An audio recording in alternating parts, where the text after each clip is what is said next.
إن الحمد لله نحمده ونستعينه ونستغفره ونعوذ بالله من شرور أنفسنا ومن سيئات أعمالنا من يهده الله فلا مضل له ومن يضلل فلا هادي له وأشهد أن لا إله إلا الله وحده لا شريك له وأشهد أن محمدا عبده ورسوله. Indeed, all praise is due to Allah. We seek His help and His forgiveness.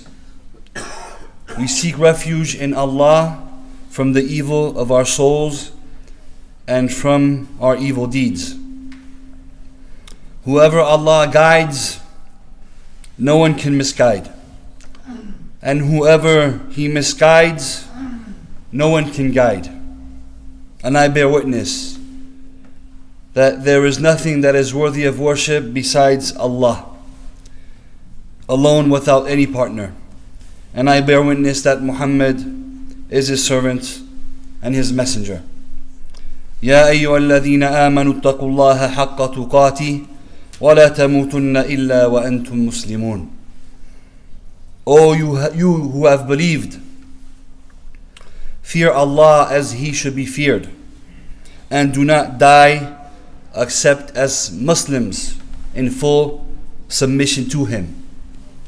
يا أيها الناس اتقوا ربكم الذي خلقكم من نفس واحدة وخلق منها زوجها وبث منهما رجالا كثيرا ونساء واتقوا الله الذي تساءلون به والأرحام إن الله كان عليكم رقيبا. O mankind, be dutiful towards your Lord, who created you from a single person, and from him He created his wife, and from them both He created many men and many women. And fear Allah, through whom you demand your mutual rights, and do not cut the relations of kinship. Surely Allah Jalla wa'ala is ever and all watcher over you. يا أيها الذين آمنوا اتقوا الله وقولوا قولا سديدا يصلح لكم أعمالكم ويغفر لكم ذنوبكم ومن يطع الله ورسوله فقد فاز فوزا عظيما.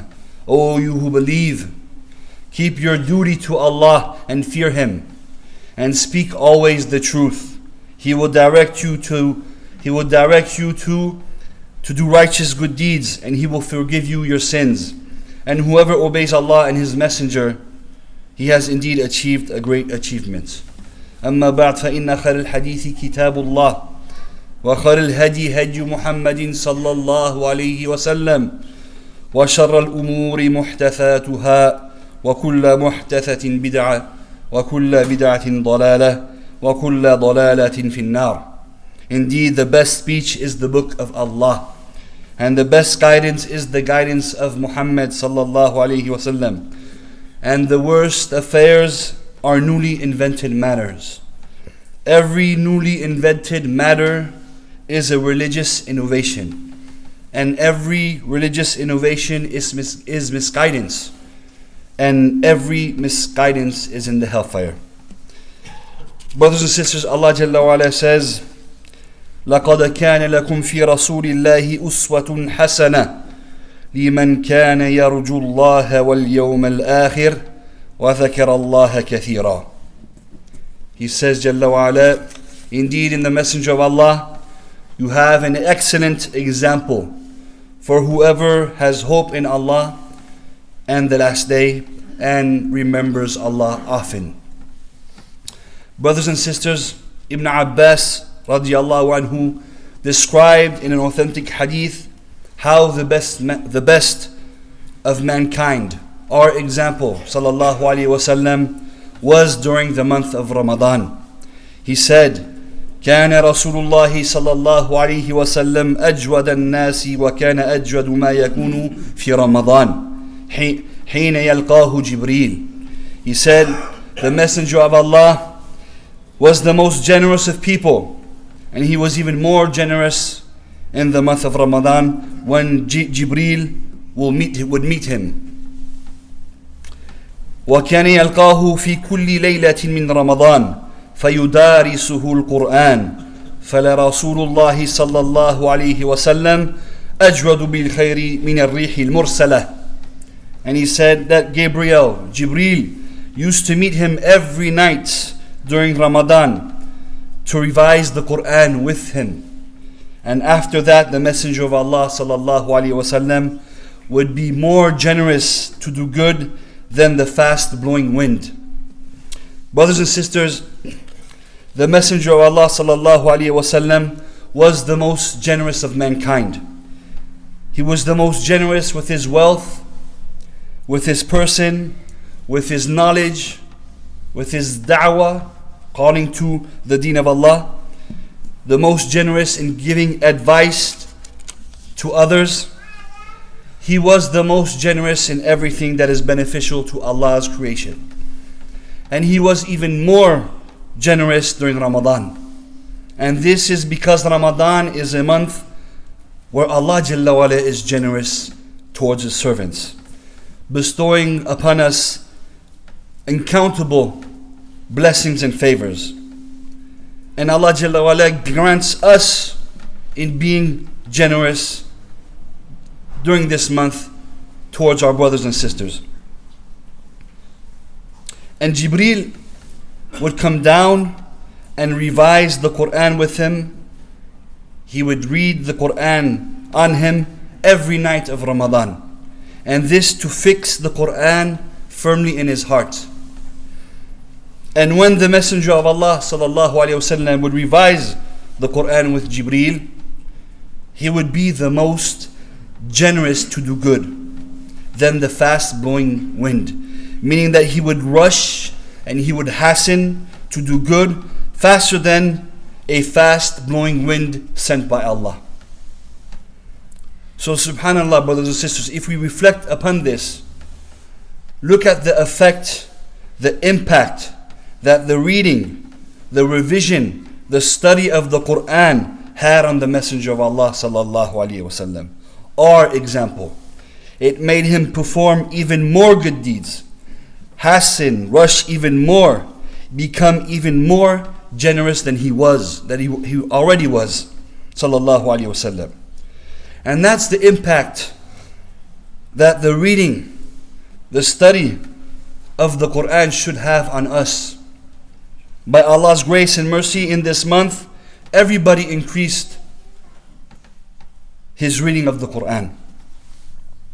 Therefore, there has to be an effect in our generosity, in our rush to do good, in our refrainment of committing sin.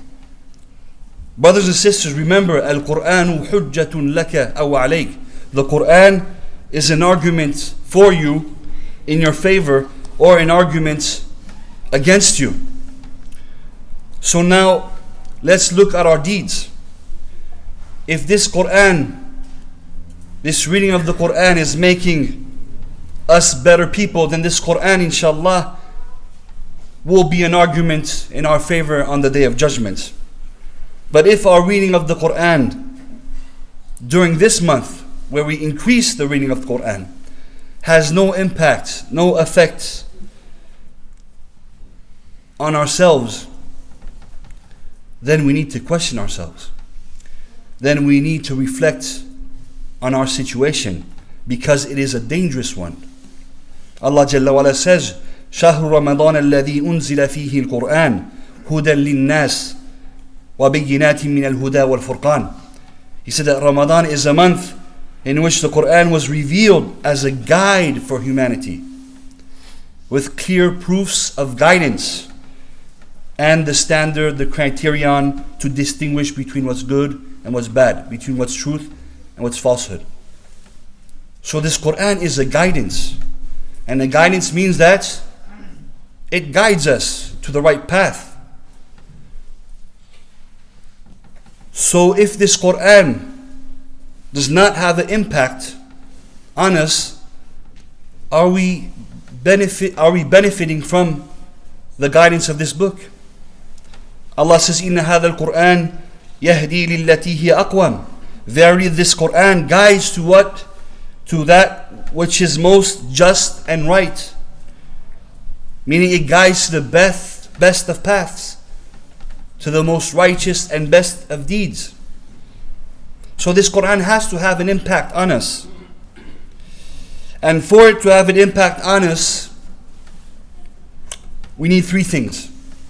First, we need to read it. Then we need to understand it. And last but not least, and this is the most important point, we have to act upon it. كتاب أنزلناه إليك مبارك ليدبروا آياتي وليتذكر أولو الألباب. A book, a blessed book that we descended upon you, so that you may reflect upon its verses. If you do not understand the Quran, if you do not understand its meanings, you cannot reflect upon its verses. And this is a command that Allah gives to us. So we need to reflect, we need to understand its meanings. And He says, جل وعلا, الذين يستمعون القول فيتبعون أحسنه أولئك الذين هداهم الله وأولئك هم أولو الألباب. Those who listen to the speech, Al-Quran, and follow the best of it, those are the ones whom Allah has guided. Those are the people of understanding. So yes, brothers and sisters, strive in reading the Quran. Alhamdulillah, for every letter that is read, there's 10 hasanats. And the Quran has more than 320,000 letters. That means whoever does the khatm of the Quran, whoever reads the Quran from the beginning to the end, will receive, inshallah, more than 3,200,000 hasanats. Millionaire. So read the Quran, alhamdulillah, but strive to in understanding its verses. Reflect upon it, and mainly implement it in your daily lives. Or then, on the day of judgment, this Quran that you read will be an argument against you. أقول قولي هذا واستغفر الله لي ولكم ولسائر المسلمين من كل ذنب فاستغفروه إنه هو الغفور الرحيم.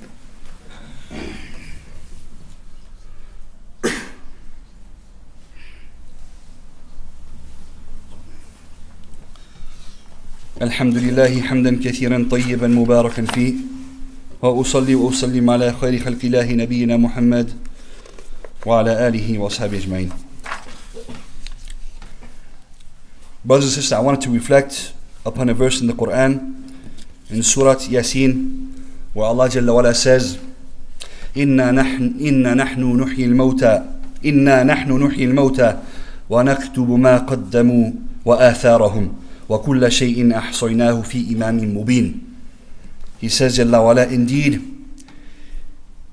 in the meaning of the verse, it is we who bring the dead to life and record what they have put forth, meaning what they have put forth, the deeds that they have done in this life, and what they left behind, the traces that they left behind.